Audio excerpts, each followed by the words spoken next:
በፍቅር የወደዳችሁት ወይም የከጀላችሁት ሰው አንዳንዴ ለትዳር እንደማይሆን የምታውቁባቸው ምልክቶች አሉ ማለት ነውና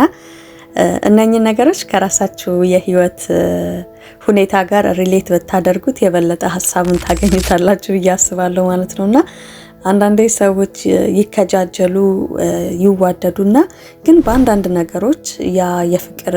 ሁኔታ ላይቀጥል ይችላል ከተጋቡም በኋላ ደግሞ ያ ትዳር በፍቺ ሊቋጭ ይችላል ማለት ነውና በዛሬው ሐሳቤ ላስቃኛችሁ የወደድኩት ምንድነው አንዳንድ ሰዎች ለትዳር የማይሆኑ አይነት ባህሪ ያላቸው ሰዎች አሉና እነኚህ ባህሪያቶች ምን ናቸው የሚሉትን የማስቃኛችሁ ነው የሚሆነው ማለት ነው እነኚህ ባህሪ ያለባቸው ሰዎች በህይወት መታረም አይችሉም ወይም ደግሞ እስከ ወዲያኛው በእንደዚህ አይነት ባህሪያቸው ይኖራሉ ማለት አይደለም ይሄንንም ደግሞ ትኩረት ልንሰጥበት ይገባል ማለት ነውና ግን እንደዚህ በጥናት የተጠቀሱ ሐሳቦችን ነው የማጋራቸው አብዛኞቹ ሰዎች ለትዳር የማይሆኑ ወይም ደግሞ ለትዳር ዝግጁ ያልሆኑ ሰዎች እንደነኚህ አይነት ባህሪዎችን እናይባቸዋለን ማለት ነውና ባህሪዎቹ ምን ናቸው የሚሉትን የማስቃኛችሁ ነው የሚሆነው ማለት ነው ሰላም ጤና ይስጥልኝ ወደ ማርቲቲው ቤተሰቦች እንዴት ናችሁ እኔ ፈጣሪ አምላክ የተመሰገነ ይሁን ሰላም ነኝ እናንተም በያላችሁበት ሰላማችሁ ይብዛልኝ እያልኩ ቀጥታ ወደ ዕለቱ ፕሮግራም የማልፍ ነው የሚሆነው በመጀመሪያ ደረጃ እንግዲህ ይሄ ለትዳር ዝግጁ ያልሆነች ወይም ያልሆነ ወንድ ወይም ደግሞ ይሄንን ባህሪ እያየንባቸው እንኳን በትዳር ውስጥ ብንኖር ያ ትዳር እንደማይቀጥሉ የሚያሳዩና የሚያረጋግጡ ምልክቶች ናቸው ማለት ነውና በመጀመሪያው ያስኩላችሁ ራስ ወዳድነት ነው በትዳር ውስጥ ሆነን ራስ ወዳድነት እጅግ በጣም ይከብዳል ማለት ነውና ትዳር የማይሆኑ ሰዎች የመጀመሪያው ምልክታቸው ራስ ወዳድነት ነው ማለት ነው ራስ ወዳድነት ማለት ስንሆን ያው አንድ ላይ ከሆነን በኋላ ስለራሱ ፍላጎት ብቻ የሚያስብ ስለራሱ ስሜት ስለራሱ ጥቅም አለ አይደለ እኔን የሚል ከሆነ ትዳሩን እንደሚጎዳው የሚያሳይ ምልክት ነው ማለት ነውና በትዳር ውስጥ አብሮ ለመኖር የሚከብደው እንደዚህ አይነት ባህሪ ያለበት ሰው እኛ ከማለት ይልቅ እኔ የሚያበዛ ከሆነ ወይም ደግሞ ላለበት ትዳር ኃላፊነት የማይሰማው ከሆነ አይደል ይሄ መስዋዕትነት የማይከፍልና የትዳር አጋሩን ስሜት የማይረዳ ሰው ረጅም ጉዞ ይቀጥላል ማለት የማይቻል ነው ማለት ነውና ይሄ ባህሪ ያለበት ሰው ለትዳር ዝግጁ ያልሆነ ወይም ደግሞ በትዳር ውስጥም ቢሆን ለዛ ትዳር ሰላም ያለው ሰው አይደለም ማለት ነውና ይሄ መጀመሪያ የምናይበት ምልክት ነው ማለት ነው ራስ ወዳድነት ይታይባቸዋል ማለት ነው ሌላኛውና ሁለተኛው ደግሞ ለትዳር የማይሆኑ ሰዎች ባህሪ ወይ በሴቷ ወይ በወንዱ በኩል የሚታየው የኃላፊነት ስሜት ማጣት ነው ማለት ነው ምክንያቱም ያ ሰው ትዳር ውስጥ አንድ ላይ መኖር ከጀመረ ኃላፊነት ሊሰማው ይገባል የትዳር ዋናው ዓላማው ይሄ ነው አይደለ የሆነ ተባብረን ተጋግዘን አንድ ሆነን ትዳራችንን መምራት ፍቅራችንን አንተ ትብሽ አንቺ ትብሽ የሚባል ነገር ይታይበታል ማለት ነውና ለትዳር የማይሆኑ ሰዎች ግን ከተጋቡ በኋላ እነኚህ አይነት ምልክቶችንም ልናይባቸው እንችላለን ማለት ነውና ለምሳሌ ስለ ገንዘብ አጠቃቀም ሊሆን ይችላል ስራ ሊሆን ይችላል አለ አይደለ ለስራ ወይም ለገቡት ቃል ጥንቃቄ ላይኖራቸው ይችላል ይሄን አደርጋለሁ ብለው ላያደርጉ ይችሉ ይሆናል እንደ ባል የሚያደርገው ነገር ሊኖር ይችላል እንደ ሚስትም ደግሞ እንደዛው ማለት ነውና የራሳቸው የሆነ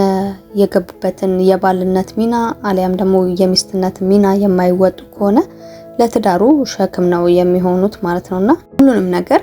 በባል ላይ ወይም ደግሞ ሁሉን ነገር በሚስት ትከሻ ላይ የምንጥለው ከሆነ ያ ትዳር አለመፍረስ አይችልም ማለት ነውና ትዳሩም በዛ ደረጃ ደስተኛ የሆነ በሐሴት የተሞላ ትዳር አይሆንም ማለት ነውና ለትዳር የማይሆኑ ሰዎች ወይም ደግሞ ተዘጋጅተው ወደ ትዳር ያልገቡ ሰዎች የኃላፊነት ሚና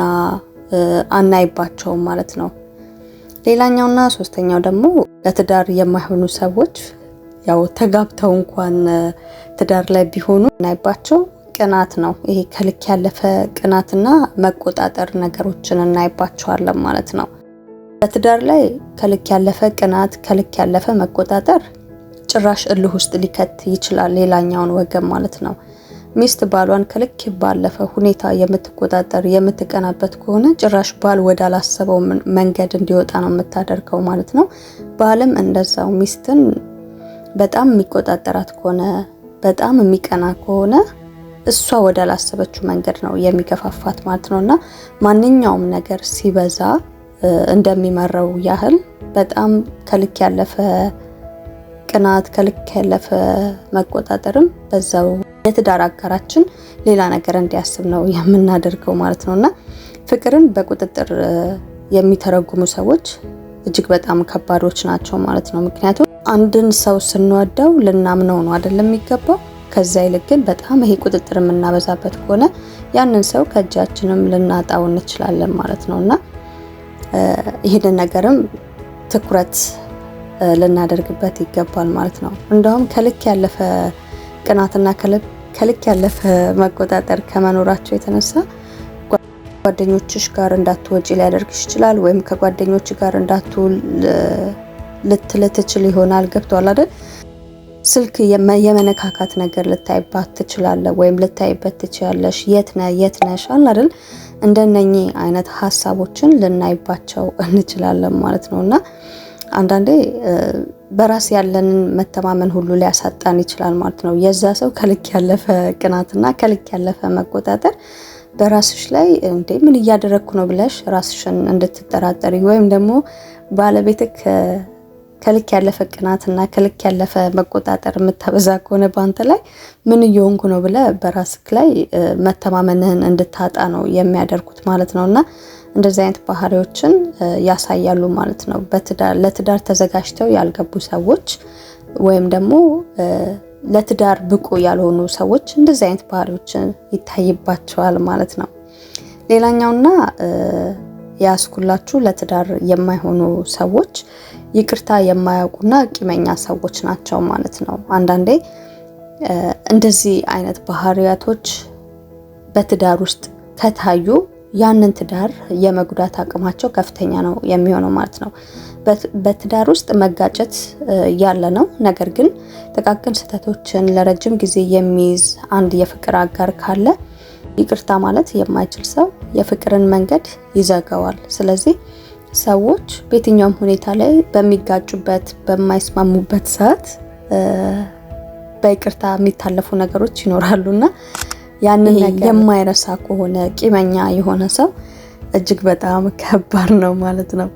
ሌላኛው ሀሳብ ደግሞ ሱስ ያለበትና ለመለወጥ የማይጥር ከሆነ ያ ሰው ለትዳር ዝግጁ አይደለም ማለት ነው። ምክንያቱም ያ ሰው ዝግጁ ቢሆን እነኚህ ነገሮችን በተቻለው መንገድ ኮንትሮል ያደርጋል ተብሎ ስለሚታሰብ ማለት ነውና ሱስ ያለበትና ለመለወጥ የማይጥር ከሆነ ያ ሰው ለትዳር እንዳልተዘጋጀ የምናውቅበት ነው ማለት ነው። የተለያዩ ሱሶች ሊሆን ይችላል፣ መጠጥ ሊሆን ይችላል፣ ቁማር ሊሆን ይችላል፣ እንዲሁም ሌሎች ደባል ሱሶች ሊሆኑ ይችላሉና ከነኚህ ሱሶች ውስጥ ለመውጣት ፍላጎት የሌለው ሰው የቤተሰብን ቢገነባ ልጆች ቢወልድም እንኳን በኢኮኖሚም ቤተሰቡን ይጎዳል፣ ራሱንም በጤናው ይጎዳል ማለት ነውና ለትዳሩ ሸክም ነው የሚሆነው እንደዚህ አይነት ሰው ማለት ነው። ኦኬ ሱሶች በአንድም በሌላ መንገድ ሰዎች ወደ ሱስ ይገባሉ። ግን ከሱሳቸው ለመውጣት ጥረትና ፍላጎት የማያደርጉ ከሆነና ወደ ትዳር ደግሞ በመንፈስ ሳይዘጋጁ በስሜት ተነሳስተው የሚገቡ ከሆነ ትዳራቸው ላይም ዋጋ ያስከፍላሉ ማለት ነው። ሌላኛው ሀሳብ ደግሞ ውሸታምነትና ታማኝነት ማጣት ነው ማለት ነው። ትዳር የሚቆመው በእምነት ላይ ነው። በትንሹም በትልቁም የሚዋሽ ግልጽነት የሌለውና ትዳር መሰረት እንደማይኖረው የሚገልጽ ነው ማለት ነው። ውሸታም መሆን እጅግ በጣም ዋጋ ያስከፍላል ትዳር ውስጥ ስንሆን ደግሞ በተለይ ማለት ነውና እነኚህን ነጥቦችን ብናይ ለፍቅር አጋር የምንመርጠውን ሰው ቢያንስ እነኚህ ነገሮችን አውቀን የምንገባበት ነገር እጅግ በጣም መልካም ነው። ግን አንዳንዴ በፍቅር ስም ይህንን ባህሪያቶች እያየን ያንን ሰው ሳይታረም ወይም ደግሞ ባህሪያቶቹን እያወቀን የምንገባ ከሆነ እንደማንቀጥለውም ማወቅ መቻል አለብን ማለት ነው። እንደማጠቃለያ ያህል እነኚህ ባህሪያቶች ያሉባቸው ሰዎች ከዚህ ባህሪያቸው አይወጡም ማለትም አይቻልም። እና እንደሚወጡም ማወቅ መቻል አለብን ማለት ነው። አጠቃላይ ደግሞ ለትዳር የምንመርጠውን ሰው የተወሰነ ነገር ስለዛ ሰው ለማወቅ ከፈለግን ያ ሰው ሲቆጣ ምን አይነት ምላሽ አለው፣ በአመጽ ነው ወይ በውይይት ነው ወይ ነገሮችን የሚፈታው የሚለውንም ማወቅ እንችላለን ማለት ነውና ሌላኛው ሐሳብ ደግሞ ከቤተሰቦችና ከጓደኞች ጋር ያለውን ግንኙነት ምን ይመስላል የሚለውንም ማየት እንችላለን ማለት ነው። እንዲሁም ደግሞ ስህተቱ ሲነገረው ይቀበላል ወይስ ይከራከራል ወይም ደግሞ ጠብ የሚያነሳ ሰው ደግሞ ያቺ የወደድካት ሴት በምትቆጣበት ሰዓት እንዴት ነው ቁጣዋን የምትገልጸው፣ በአመጽ ነው ወይስ በውይይት ነው የሚለውንም አይተመገመት ይቻላል ማለት ነው። እንዲሁም ደግሞ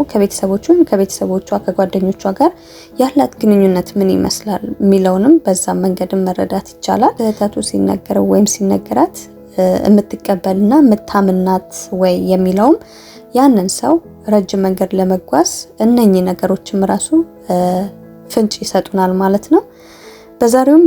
ፕሮግራሜ አይ ሆፕ አሪፍ ሀሳብ እንዳገኛችሁበት የእናንተንም ሀሳብ አስተያየት ብታሳውቁኝ ደስ ይለኛል። በቀጣይ በሌላ ፕሮግራም እስከምንገናኝ በያለንበት ቸርን ሰንበት።